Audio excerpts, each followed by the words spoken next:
Hello and welcome back. Today we're joined by Jennifer Flood. She's a public health nurse at Algoma Public Health and she's on the Healthy Workplaces team. Welcome to the show. Thank you. Thank you for having me today. Thank you very much for joining us and taking time out of your day to do so. Could you explain the new mandatory mask policy that comes into effect tomorrow, Friday, July the 17th? Yeah, so APH has issued this mandatory policy for masking. It includes indoor, enclosed spaces where the general public has access to. So things like stores, pharmacies, transit, that sort of thing. It does not include office buildings where there's no members of the public accessing it.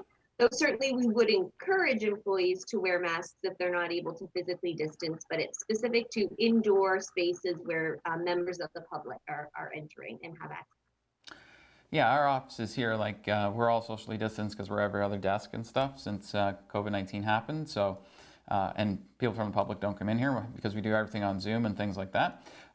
Why now? Because a lot of the different experts out there say, well, you should be doing the masking when you're trending up. You should do masking when you're, further, higher up when more cases than we are on the downward trend.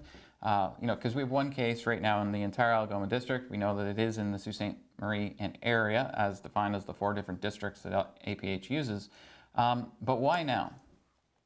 So before, when all this started, we were told to stay home as much as possible. More things were closed. So it was like our home was almost like the barrier to protect us. At this time, especially, it was kind of timely that we will also be moving into stage 3 tomorrow when the policy comes into place. So as more things open up and we're, leaving our homes more, doing more recreational activities, that sort of thing, the masking policy really is more important or needs to be in place as a source control. So we don't have the barrier of our homes. Physical distancing may be more challenging. So the mask, although not a replacement for physical distancing, that is our main way to protect ourselves. It does offer some further protection as we're out and about a little bit more often. Now, this mask policy that was put into effect starting tomorrow, is there a time that it ends that's already been chosen, or is this ongoing and it'll be looked at once every 2 weeks or every 4 weeks? Is there a specific time period that we're looking at here, or is this just something that's going to be monitored weekly, kind of like our hospital and how much can reopen? It all depends on local cases and things like that. How does this policy actually work in terms of the time frame? Yeah, so certainly, well, we've learned during this entire pandemic that things are very fluid and can change really rather quickly. So things are monitored on a regular basis to, obviously, like you said, identify local trends, provincial trends, also trends of what other communities are doing. So it is reviewed regularly. I've said throughout all this, I wish I had a crystal ball to kind of predict, what, when, where, why, how. But really, things are changing rapidly, and we're always, reevaluating and trying to make the best decisions at that time based on the evidence. Okay, and as far as this policy goes, who is exempt from this policy starting tomorrow? Yeah, so certainly there are exemptions, and we did not put this policy in place. We certainly don't want individuals to be stigmatized if they cannot wear a mask. So that is a great question. We've been getting it lots. And to clarify, people who are exempted, so children under 2 should not be wearing a mask.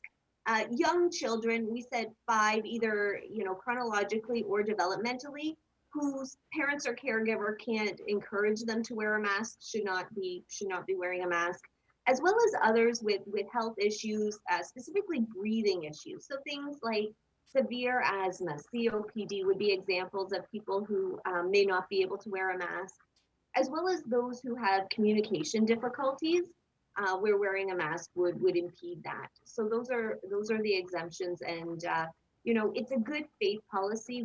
We as a community expect that those who are able to wear a mask will do so to help protect themselves, as well as others who are part of those exemptions and cannot for health or other reasons.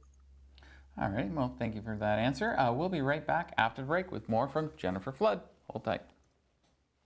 And welcome back. We're joined today by Jennifer Flood. She's a public health nurse with Algoma Public Health. We were talking before the break about the new mandatory mask policy. Now, who will be enforcing this policy? So the policy doesn't has no enforcement at present time. I think I had mentioned the term good faith policy. Mm-hmm. So we put it in place, hoping that the community itself, abides by it. Like I said, for those who are able to wear a mask, we know the community has been doing a really great job at supporting one another, and has made multiple sacrifices to help keep the community safe. So there's no enforcement, but we are feeling confident that those who are able to wear a mask will do so. So certainly, if you see someone not wearing a mask, you don't need to call public health. You don't need to call the police. We want to assume that that person has a valid reason for not wearing a mask, and we don't want to stigmatize them or draw attention to them. Mm-hmm. Yes, people, please don't call 911 like we've been seeing down in America. Okay, moving on to the other sort of aspect of your job. What does the Healthy Workplaces team do at Algoma Public Health?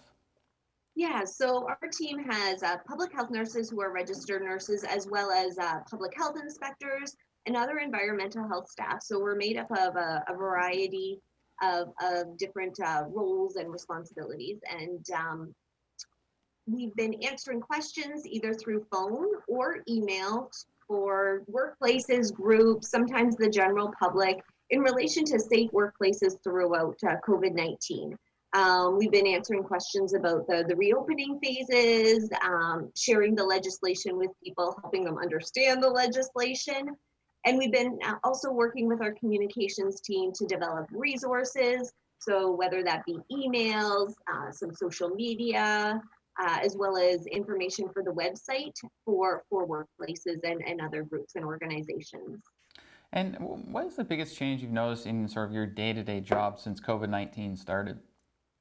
Yeah, so before COVID-19, I was a public health nurse in our community wellness program. So my focus was on primarily healthy, active living, as well as some on and off road safety, so some injury prevention and healthy environments pieces. Since COVID-19, myself, as well as many of my colleagues, have been pulled and working primarily and almost fully with regards to COVID-19 in various roles. Some of us working with healthy workplaces, others working more in the infectious diseases side, working with clients on an individual basis, answering questions, and of course the contact tracing piece, and looking at those who are positive cases and following up with any of their close contacts, as well as the cases themselves, to provide some education and make sure that they're doing their part to stay healthy, as well as keep the community safe. And where can our viewers find more information about the mandatory mask policy and other information for COVID-19 from Algoma Public Health? Yeah, so certainly on our website, we have a lot of information. So the website as a whole, COVID-19 is up front and center. As for the masking policy, it's specifically on our guidance section, health guidance for workplace specific. So health sector guidance for workplaces. So you can go to that link, and the policy itself, or the letter that was issued itself, is there, as well as an example policy, posters that you can print to place up. So there's multiple resources on our website. And certainly if people have trouble accessing it, or once reviewing they have questions, they can give us a call or email us too. Awesome. Well, thank you very much for taking time out of your day to join us here on the Chris Olkhorn Show. That was Jennifer Flood. She's a public health nurse at Algoma Public Health on their Healthy Workplaces team. And we'll be right back after the break.